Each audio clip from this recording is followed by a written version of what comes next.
Tell me, what's a decent mid-range laptop that I can game and edit my videos on?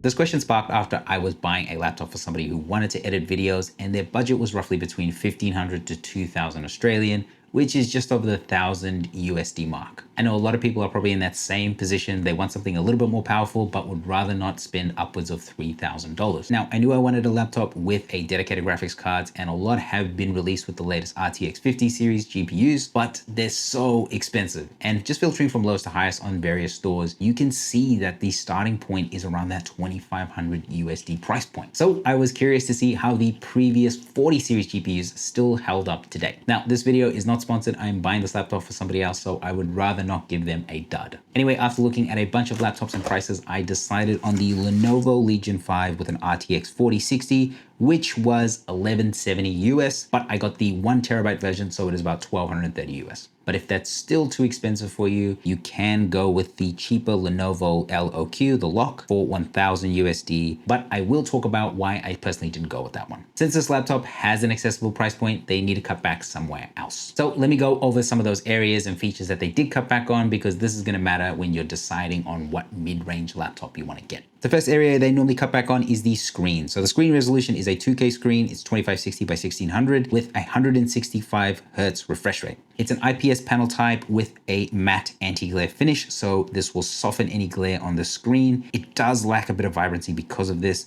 but the color accuracy does seem to be pretty decent. When I was editing my videos and doing my color grading, I didn't notice any weird colors or anything like that. The brightness is around 350 nits, which is ideal for my use indoors, but it's probably not going to work out too well outdoors or in really bright areas. The main reason I went with the Lenovo Legion 5 over the Lenovo Lock was purely because of the screen. The Lock has a full HD screen, so it's just a 1080p IPS panel with 144 Hz refresh rate. But the Legion 5 has that 2K screen with 165 Hz. Personally, I was happy to pay a little bit more for that extra resolution, especially on a 16-inch laptop. And the added benefit of having a slightly higher max frame rate was also good too. In terms of design, I like the look of this laptop. It's not overly gamery. They've gone for a simplistic look. The finish is sandblasted, so it's got this like matte texture and it's pretty fingerprint resistant. The color's okay. I would definitely prefer a darker gray or a black. I would liken this to the gray you get on corporate laptops. The lid also has this extended lip, so you can open it easily,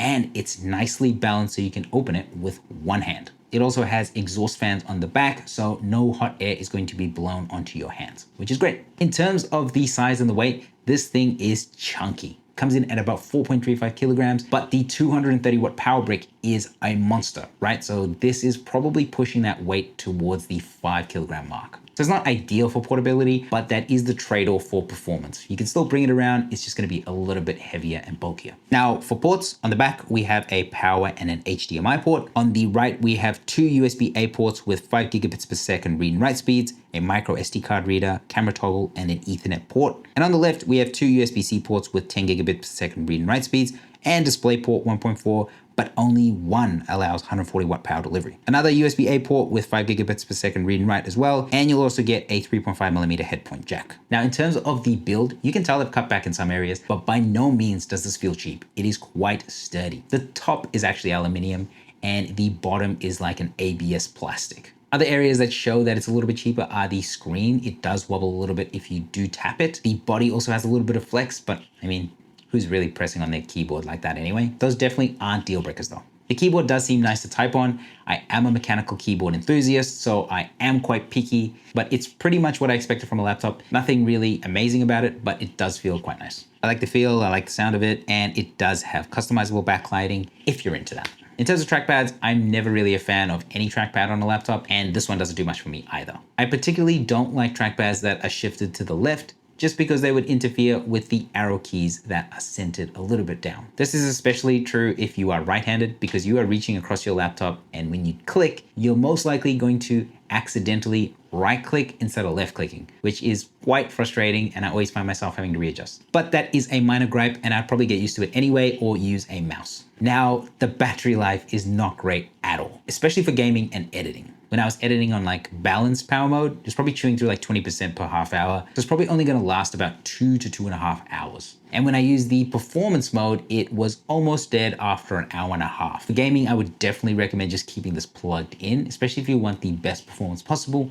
Now, the laptop also has a 1080p webcam if you care about that, and the speakers aren't particularly great. They lack bass and they are quite soft. Overall, I don't think there's anything severely cut from this laptop. I think it has everything that you would need, and there are no glaring problems or issues that I've experienced. But with that being said, there's nothing exceptional about the laptop either. It's just a solid all-rounder. Speaking of performance, how does it stand up? FYI, in terms of specs, it has an NVIDIA RTX 4060 graphics card with 8GB of VRAM. It comes with a 13th or 14th gen Intel Core i7 CPU, 16GB of DDR5 RAM, which is the absolute minimum that I would want for gaming and editing. And it also comes with a 512 or 1TB M.2 NVMe SSD. When it comes to gaming, I tried out a bunch of different titles just to get a feel for different genres. First up, we had Marvel Rivals, and this game is pretty well optimized, right? But it was running between 140 and 160 frames per second. This is exactly where I want to be sitting for a game like this, close to my max frame rate as possible. Even though I'm not particularly good, it's a competitive game, so the more frames, the better. For Path of the Exile 2, it's a good one to test because you get a ton of screen spikes with elemental effects or particle effects. So I was experiencing roughly about 80 to 100 plus frames per second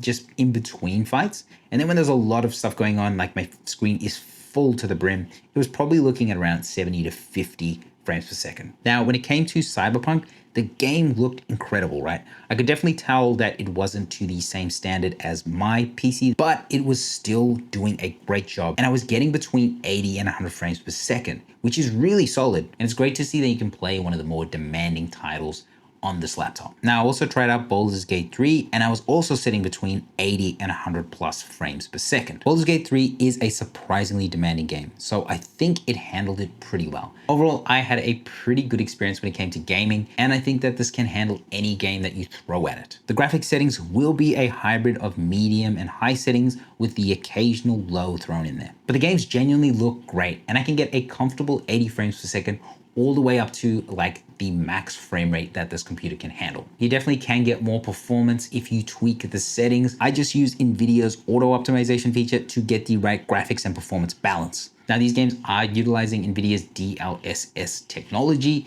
so keep that in mind. I personally think this is like one of the first GPU series that is made laptop gaming feel comfortable. Like my previous laptops had 20 and 30 series GPUs in them, and I always felt like they couldn't really keep up with the latest games. But gaming was fun on this. I played for a substantial amount of hours on it. The loading time seemed a little bit long. I had one crash on Marvel Rivals, but other than that, it was seamless. And I think it's a good experience where you can just get into your games. You're not noticing any significant FPS drops or having to tweak your settings because the graphics don't look quite good enough. There's just no real interruption to your gaming experience, and you can just get immersed in your playthrough. The only negative I can say is the fan noise.